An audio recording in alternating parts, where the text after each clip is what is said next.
Welcome to EM classes. आज हम लोग 10th क्लास का मैथ बुक का जो फर्स्ट लेसन है वो वास्तविक संख्या, उसके बारे में पढ़ेंगे। तो वास्तविक संख्या का जो पहला प्रश्नावली है उसका हम यहाँ पर प्रश्न देखेंगे। तो आइए शुरू करते हैं। प्रश्नावली 1.1 का प्रश्न। फर्स्ट क्वेश्चन है हमारा कि यूक्लिड विभाजन एल्गोरिथम के प्रयोग से HCF ज्ञात करें। यानी हमें यहाँ पर HCF निकालना है, वो भी यूक्लिड विभाजन एल्गोरिथम के प्रयोग से। तो HCF का मतलब होता है महत्तम समापवर्तक, यानी हम इसको शॉर्ट में मॉस भी कर सकते हैं। तो मैंने यहाँ पर प्रश्न लिया है 135 और 225। तो 135 और 225 में जो बड़ी संख्या है वो 225 है, इसलिए हम यहाँ पर A बराबर 225 लेंगे और B का जो मान है वो 135 लेंगे। तो हम दाएं तरफ देखते हैं कि 225 में हम 135 से भागा देकर HCF निकाले हैं। तो आइए देखते हैं कि हमने इसे कैसे निकाला है। तो 225 में हम पहले 135 से भागा देंगे, तो 135 से कम 135, फिर हम इसको घटाएंगे, यानी कि 5 में 5 गया 0 और 12 में 3 गया 9 और यहाँ तो कुछ नहीं बचा, तो यहाँ कट मार्क दीजिए या फिर कोई भी अंक नहीं लिखिए। अब हम इस 135 को यहाँ उतार लेंगे और जो हमारा शेष बचा था उससे हम भाग देंगे। तो 90 एकम 90 एक बार में भाग लगेगा और फिर हम जब इसको घटाएंगे तो 45 प्राप्त होगा। उसके बाद इस 90 को हम ऊपर उठा करके यहाँ ले आएंगे और जो शेषफल बचा हुआ था 45 उससे भाग देंगे, यानी 45 गुनी 90, तो हमारा शेष जो है वो कुछ नहीं बचा, अर्थात 0 बचा।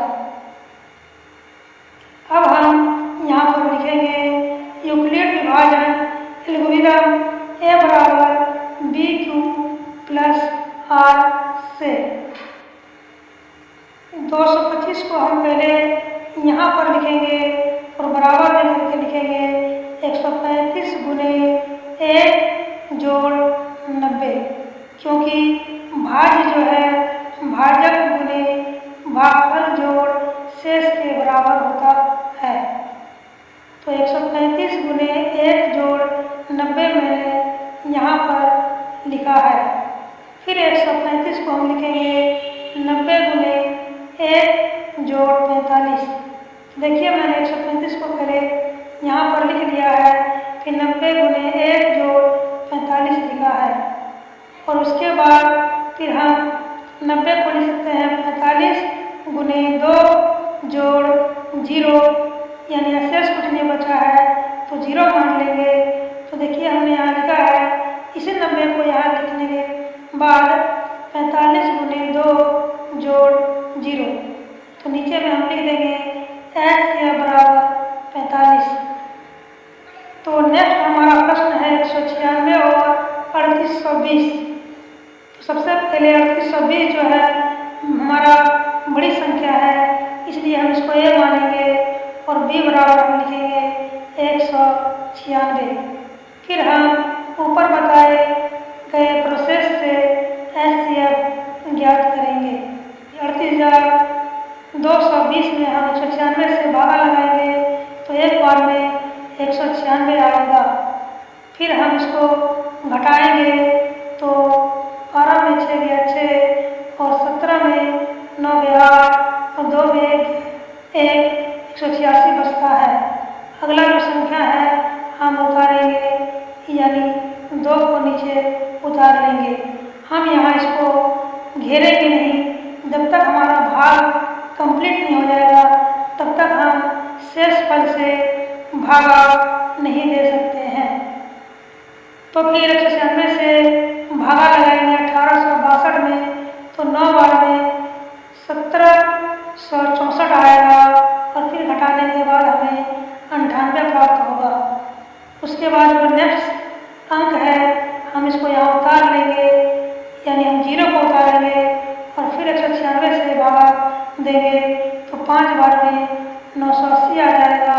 हमारा जो शेषफल है वो 0 बन जाएगा। हम यहाँ पहले लिखेंगे यूक्लिड विभाजन एल्गोरिथम, यानी A बराबर BQ प्लस R से। उसके बाद 38,220 को हम पहले यहाँ लिख लेंगे जो हमारा भाज्य का मान होगा। उसके बाद लिखेंगे 196 गुने 195 गुने 0, यानी भाजक गुना भागफल जोड़ शेष। तो इस लाइन में देखिए हमारा 0 आ गया, इसलिए हमारा जो HCF का मान है वो 196 ही रहेगा। इस प्रकार से किसी भी दो संख्या का HCF हम निकाल सकते हैं। तो नीचे हमने लिख दिया है कि A बराबर भाज्य, यानी A को हम भाज्य कहते हैं, B को भाजक कहा जाता है, Q को भागफल कहा जाता है और शेषफल जो यानी शेष जो वो R को कहा जाता है। फर्स्ट क्वेश्चन है कि निम्नलिखित संख्याओं को अभाज्य गुणनखंडों के रूप में व्यक्त कीजिए। तो मैंने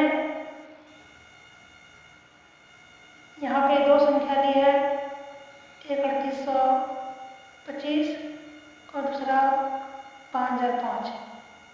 सबसे पहले हम 3825 का अभाज्य गुणनखंड निकालेंगे।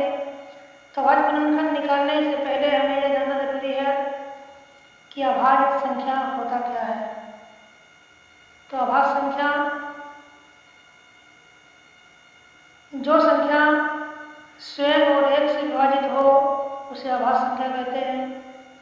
जैसे कि दाएं तरफ कुछ अभाज्य संख्या लिखा हुआ है, जैसे कि 2, 3, 5, 7, 11, 13, 17, 19, 23 और भी कई संख्या हैं जो अभाज्य है।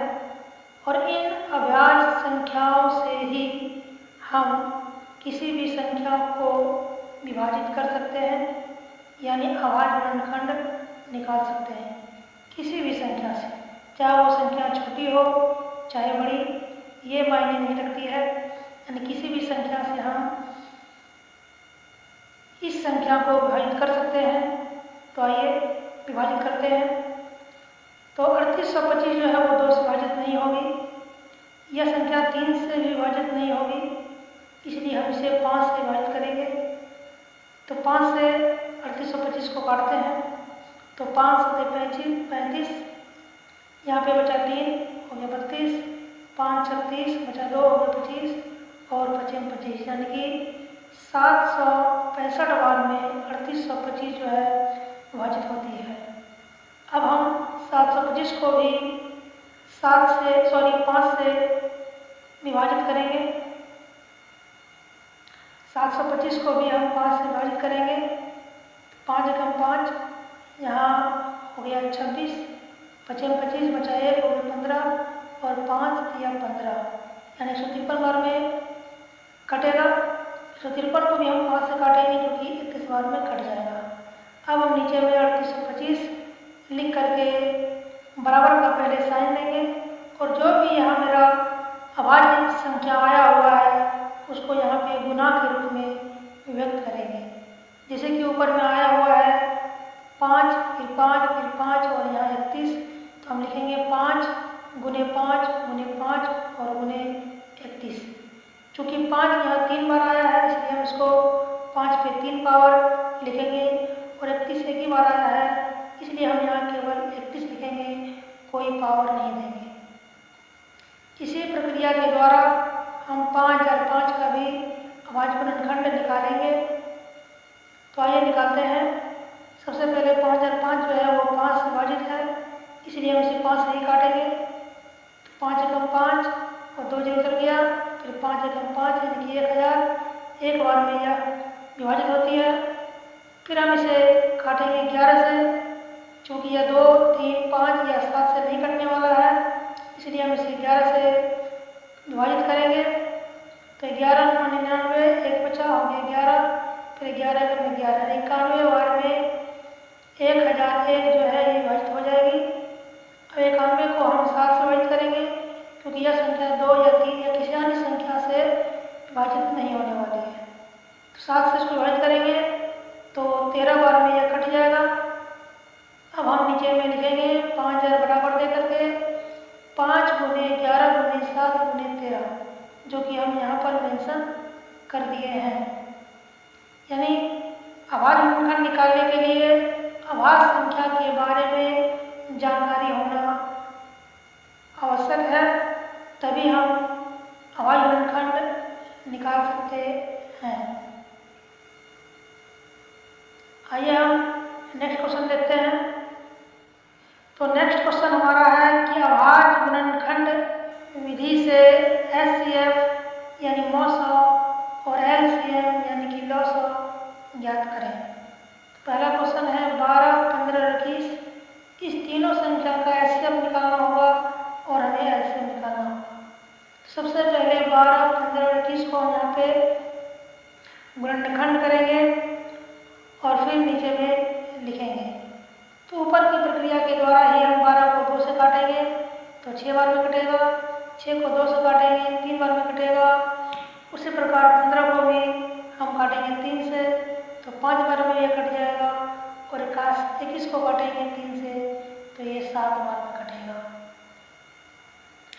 इस प्रकार हम यहाँ पर नीचे में लिखेंगे 12 बराबर दे करके 2 × 2 × 3, 15 को हम लिखेंगे 3 × 5 और 21 को हम लिखेंगे 3 × 7। इस प्रकार से हम आगे यहाँ पे HCF बराबर देके लिखेंगे, जो तीनों खंड में हमें अभाज्य संख्या मिलता है वही हमारा HCF हो जाएगा। तो हम यहाँ देखते हैं कि ऊपर के लाइन में 3 है, नीचे के लाइन में 3 है और उसके नीचे के लाइन में भी 3 है, यानी 3, 3 और 3 ये तीनों लाइन में मिल रहा है, इसलिए HCF हमारा 3 होगा। यदि कोई और संख्या यहाँ तीनों लाइन में मिलेगी तो हम इसे यहाँ इंटू के रूप में लिखेंगे और फिर उसको इंटू करके एक बार नीचे में भी मेंशन कर देंगे। LCM निकालने के लिए हम पहले तीनों लाइन में जो मिलता है उसको लिखते हैं, फिर जो संख्या बच जाता है उसे भी इसमें मेंशन कर दिया जाता है। इसे LCM बराबर हम लिखेंगे, जो कि 3 मिला तो 3 लिख दिए, ऊपर की लाइन में 2 को बचा हुआ है तो इसके बाद लिखेंगे, नेक्स्ट लाइन में 5 बचा हुआ है तो इसके बाद लिखेंगे, और 21 वाले में 7 बचा हुआ है तो हम 7 लिखेंगे। इस प्रकार सभी अंकों को जब हम गुना करेंगे तो 420 प्राप्त होगा और यह हमारा LCM हो गया। आइए नेक्स्ट क्वेश्चन की ओर बढ़ते हैं। क्वेश्चन नंबर 4 में HCF जो है वो 306 और 657 का दिया हुआ है 9, और हमें LCM निकालना होगा यही 306 और 657 का। तो हम यहाँ गुणनखंड के माध्यम से नहीं निकालेंगे, बल्कि जो HCF का मान दिया है 9, इस HCF की मदद से हम LCM निकालेंगे। तो LCM का जो फॉर्मूला होता है वो होता है संख्याओं का गुणनफल या फिर 2 संख्याओं का गुणनफल बटा HCF। बराबर नीचे बराबर देंगे तो हमारे पास संख्या क्या है, तो ये 306 और 657 हमारा संख्या हो गया। तो ऊपर में हम उसको गुणे के रूप में लिखेंगे और नीचे में जो HCF दिया हुआ है उसको यहाँ पर प्लेस करेंगे। फिर 9 से काटेंगे 306 को, जो कि कटेगा 34 बार में, और फिर 34 को 657 से इंटू करेंगे तो हमें 22,338 प्राप्त होगा, जो LCM का मान होगा। इस प्रकार से हम LCM का मान निकाल सकते हैं इस फॉर्मूला से, और अगर HCF का मान निकालना हो तो फॉर्मूला हो जाएगा संख्याओं का गुणनफल बटा यहाँ पे LCM कर देना है।